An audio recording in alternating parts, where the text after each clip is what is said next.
Hello, everyone. I hope you have enjoyed your weekend. It is me again, your favorite tech girly within the travel space, and I am back with another training, or I should say, session, informing session on new agent strategies. Now, before we get started, I first want to say that the beginning of this video is going to be a tough pill to swallow. I am not looking to step on anyone's toes. I am just here to present the facts and the strategy as to what helps. So I am in no way picking on one particular organization over the other. I'm just using the information that is readily available on the web, and I'm going to use this particular host agency as my example because they are publicly traded. So that means that the numbers and the data are out there in the world for us all to see. So with that being said, I'm also going to add that I did say last week or the week before that part of what I notice in hearing in terms of feedback from agents, especially the newer agents, um, is that they feel overwhelmed. They don't know what to do, they don't know where to go. They're getting confused on all these different tech things and strategies and this and that. And no one ever really told them what it was that they should be doing, how they should be doing it, why they should be doing it. So, with that being said, this is the, I will say, lesson or chat about that burrito in so many words, because I'm going to kind of roll it into a nice little neat burrito for you. So, please, again, don't come for me in the comments. I'm just here to report the news, okay? The data, the hard facts. So, let's take a look at things from the beginning in terms of understanding how it all works, right? As an agent, how do we get paid and how it all works? If you've watched my video on how agents get paid, you will be very familiar with this outline that I have here. So, when we take a look at this, we know that in the world, there are all kinds of tour operators and vendors that we work with, from cruise lines, airlines, resorts, hotels, tour operators that give daily itineraries and excursions. All of those are essentially their own independent companies, with no commitment, in so many words, to the next for the most part. Some of them are sister companies or whatever, but we're talking about the ones that are not in related. Like Celebrity and Royal Caribbean are related, but they're not related to Carnival. So they're in the same area, but they are not dependent on each other. When we join a consortium, or if you're a part of a host agency, you have a consortium, the consortium says, hey, vendors, or hey, tour operators, we have 1,000 host agencies with us, and let's say 50,000 agents, individual agents. And collectively, our sales volume is X amount of dollars. What can you do for us in terms of commission rates when our agents book with you? And then they'll go back and they'll negotiate at what rate, we can get the commission. And from the commission, the consortium says, hey, host agencies, instead of working independently, if you come underneath our umbrella, in so many words, um, pay our annual fee and we'll get you higher commissions than you would if you were booking on your own. And we'll pay, 100% commissions to you as a host agency. Then each host agency has their version of a commission split with their individual agents, whether it's 80/20, 70/30, 90/10. Some agencies will offer multiple types. They'll have a 80-20 split, but also a 90-10 split. It all depends on us as individual agents as to what is most attractive to us. And that determines what, host agency you go with. But as a host agent, I mean, not a host agency, but as an agent, um, once you sign up with a host, some hosts may be better than others. Some hosts may offer different perks or education than others. So you really just kind of evaluate that on your own. But once you sign up, it's like, well, from day one, I can sell travel. And I'm now thrown into all these Facebook groups, and I've got all these logins to the different vendors and airlines and DMCs. And I don't know which one is best to use or which one to use when, or which cruise line, does the Caribbean all year long versus just, a season of the year. Like, you don't know. So you get into a tizzy of being overwhelmed. And with that being overwhelmed, you have to find your clarity. So this lesson, we're kind of going to go into clarity. But there are a lot of things that they don't tell you when you are starting as a new agent. So let's kind of talk about that. What they didn't say when signing up is that you may not have any clients right away, that you do have to be consistent in this business, that the riches are in the niches, meaning figure out your niche. What is it that you want to sell? That you will definitely need some tech skills that goes into your success.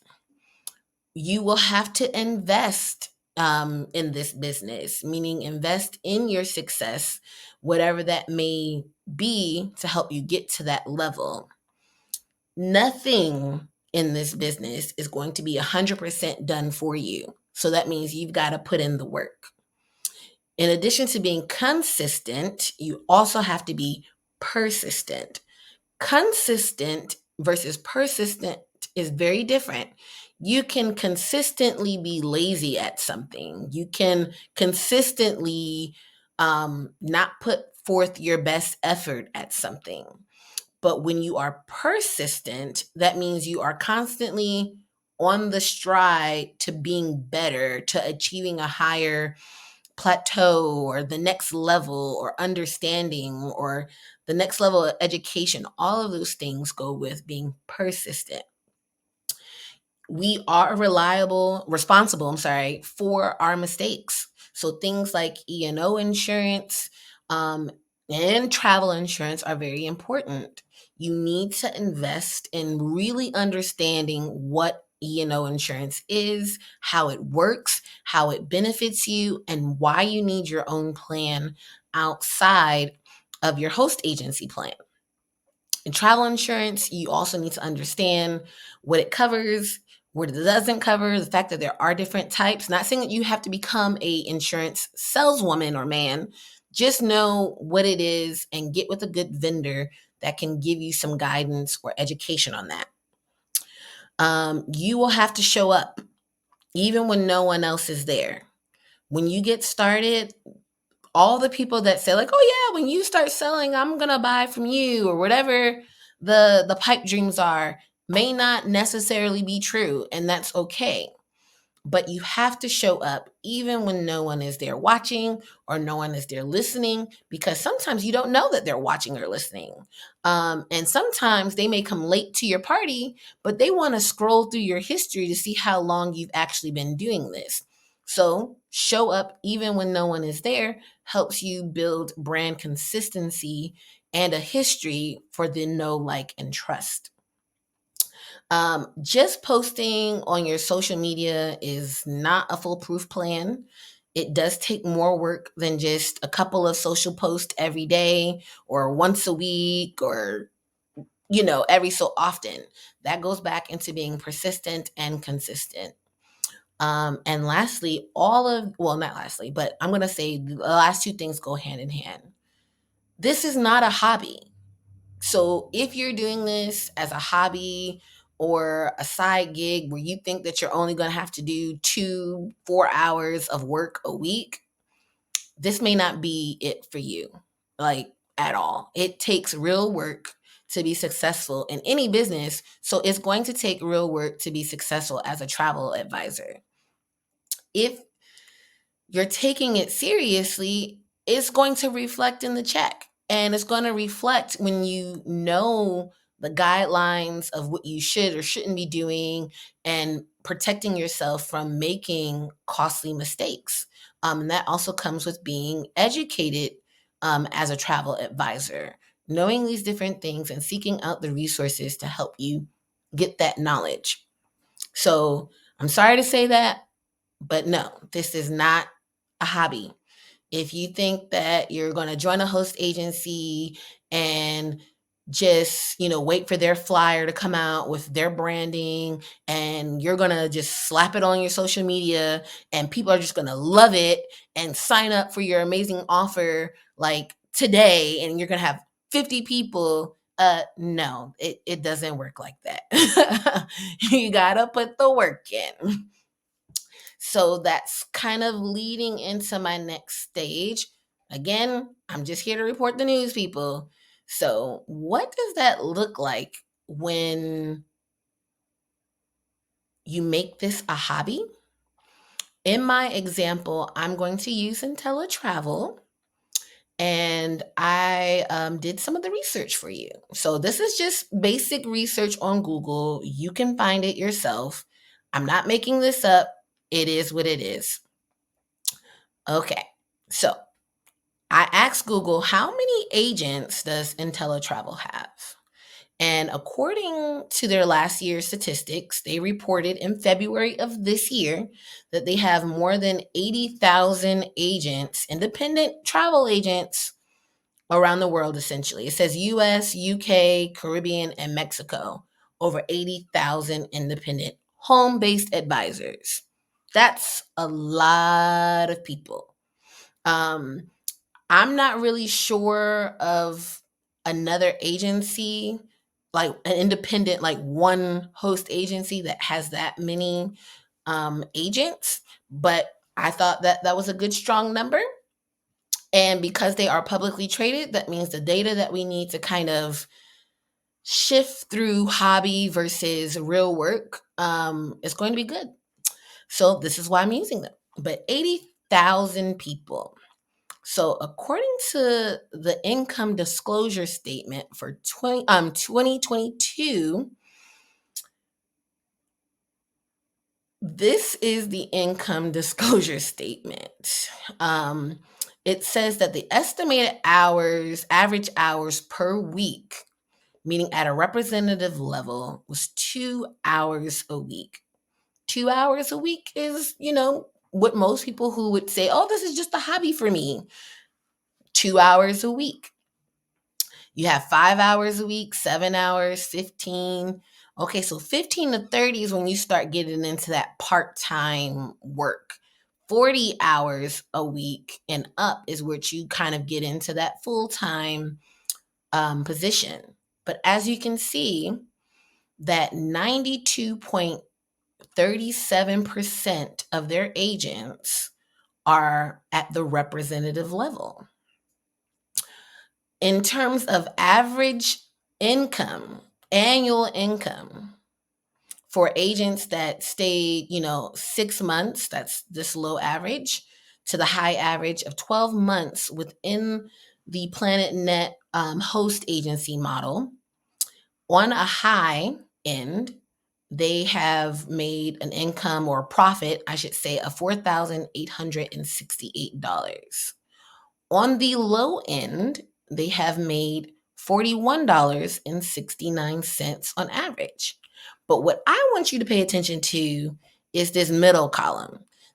Don't get lost in these words that they're trying to say and not say and be a wordsmith. You have the low end, you have the high end, and you have the mean. The mean is the average, meaning most people fall within this middle column here in terms of their success. So the majority of the 90, let's say 92% of the 80,000 agents that pay 6 months to a year's worth of membership fees only average $0 in profit because this is a hobby for them. And we know that it's a hobby because they only average 2 hours a week in their travel business. So 92% is averaging $0, and we have about almost 4% that average a profit of $20. They've put in 5 hours. Those who put in 7 hours average about 1% of their organization, and the average of them makes $88. The people who are starting off kind of part-time, 15 hours a week, that's representative of about 2%. Their average income for the annual is $400. It's not until you start doing 30 hours plus per week that the average income kicks in at about $4,500 annual. Now, mind you, you need about you need 5,000 in commissions received in order to have your IATA number. So still, we can say 92, 95, 96, 98% of their agents, I'm going to put this back, 98% of their agents, if we total this up, make less than $400 a year annually, and they do not qualify for the IATA card, which is something that you'll need. For me, in my opinion, it brings on a different level of prestige. In terms of working with different vendors, they will take CLIA and True as well, but IATA is just something a little different. I like to work with the IATA card. That's just my personal opinion. So when we look at 92%, right, you still don't get it. So let's say 92% of 80,000 agents is 73,896 agents across the world. When we look at how much it costs to be an agent with IntelliTravel, sorry, I'm going to click off of this, make this a little larger because it's a little hard to see here. It says that there is a setup fee of $179.99 and another $39.95 a month. That means it takes $660 a year to be a member of IntelliTravel and PlanetNet Marketing. You do one side, both sides, whatever. But on average, each person is paying $670. They've got 73,000, almost 74,000 people paying $660 annually for this. Now, mind you, we just said that 98%, because we're going to just stay right here, up to the 15 hours per week. We total that up. 98% of them make on average $400 annually. So at an annual membership fee of $660 annually, that means you're already in the red. You done already lost $260 making this your hobby, playing around with your travel business. You gave somebody $660 and you're still in the hole $260. So really, you should just say that your annual income of those 92% is $0. Because if you're in the hole, you're in the hole. It doesn't matter if you're in the hole $5 or in the hole $1 million. The hole is the hole, and there's no profit. That is what it looks like when you make being a travel advisor a hobby and not a business, because this is a business. If it wasn't a business, We wouldn't see all these other successful travel agencies, but we also wouldn't even see the partnerships between the different tour operators and vendors and things like that. This is a multi-billion-dollar business. So, yes, it is a business and you should treat it as such. So, how can you avoid this new agent pitfall? Meaning, how can you avoid making this or treating the travel industry as a hobby?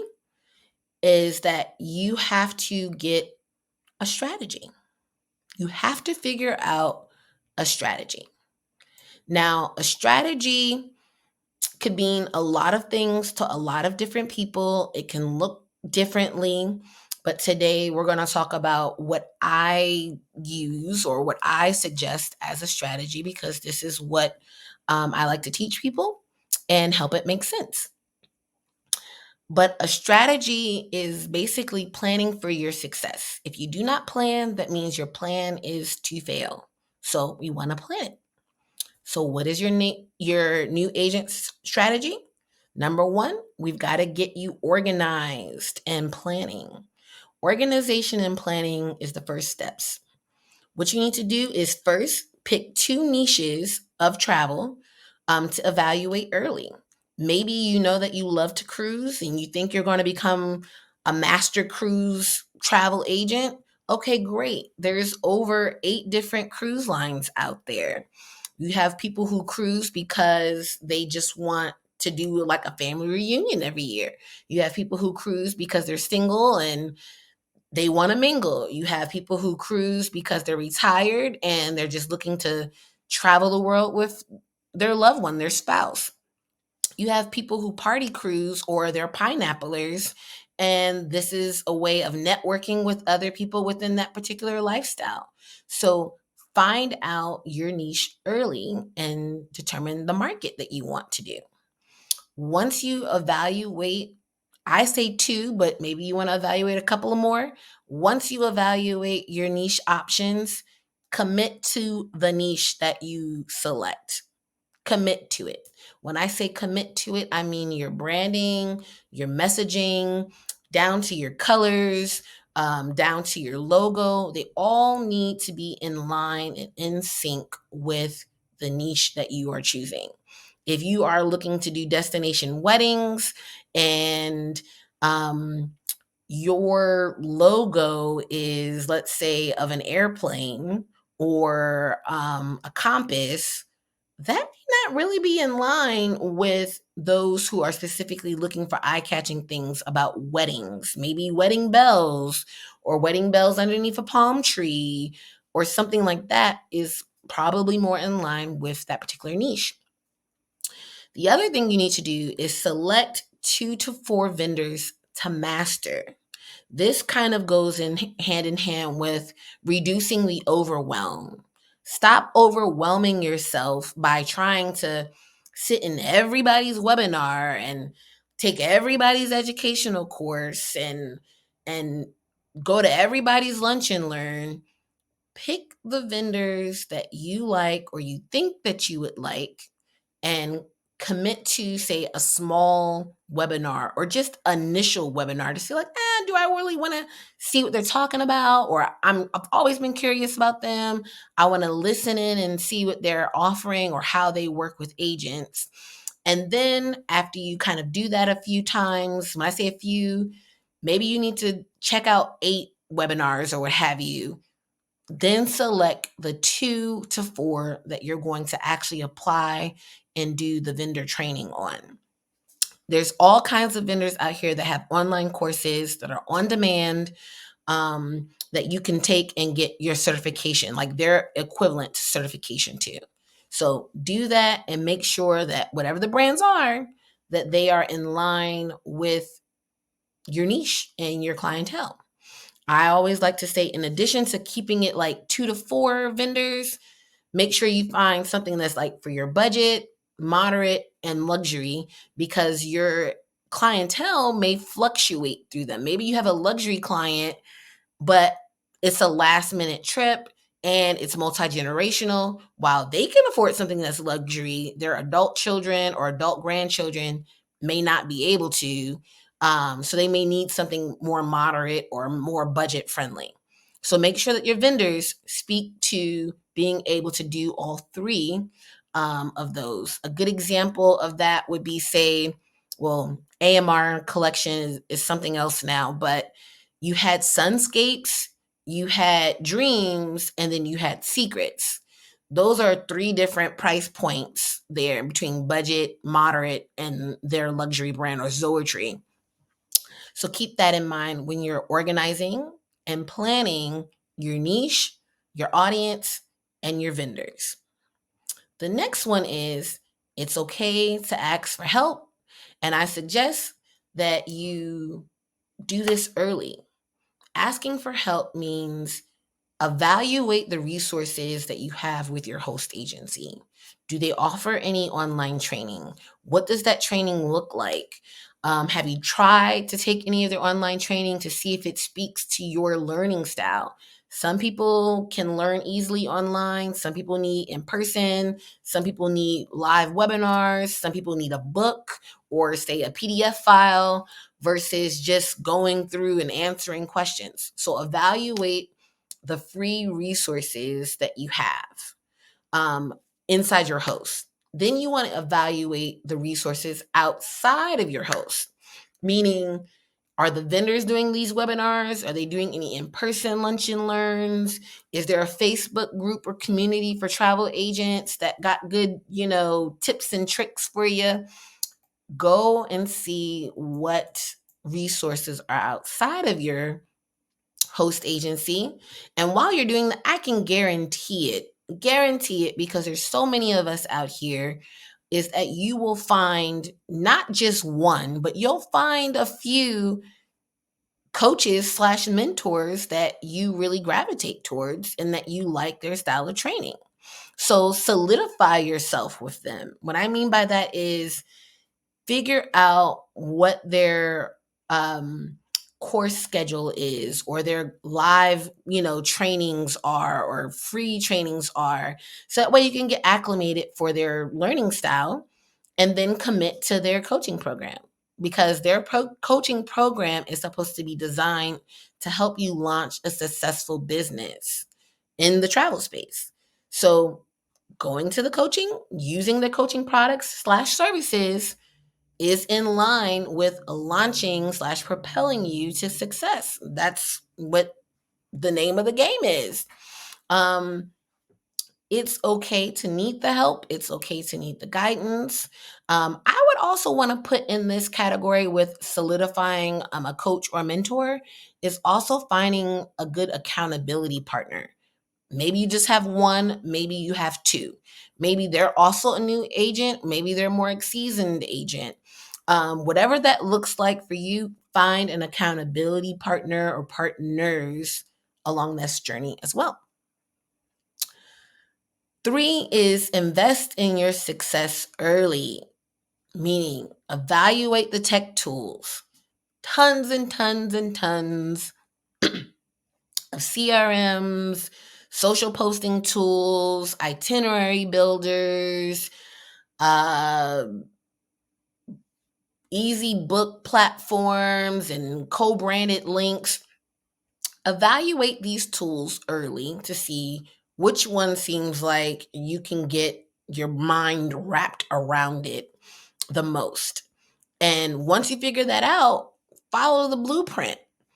Follow the blueprint of that CRM, of that itinerary builder, so that you can launch your business successfully. All of the itinerary builders, but all of the CRMs have an onboarding process, meaning what is your business email? What is your business contact information? What are your branding colors? What are your logos? Because they're asking you these things up front. So that way, when they email your clients or text or whatever communication is with your clients, that it's coming from you and your brand. Also, you want to see how they can help you follow that blueprint, meaning, does the CRM only do emails? Is it an email task list, or is it an email automation, meaning multiple ways to send it or timed out to send it? Does it send text? Does it send videos?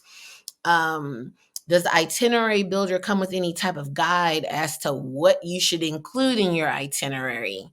Do you want to use, say, the vendor's itinerary or quote with their logo and branding?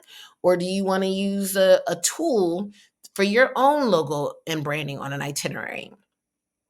And then three, once you do that, evaluate your marketing resources. Are you making use of these Facebook groups that you're in?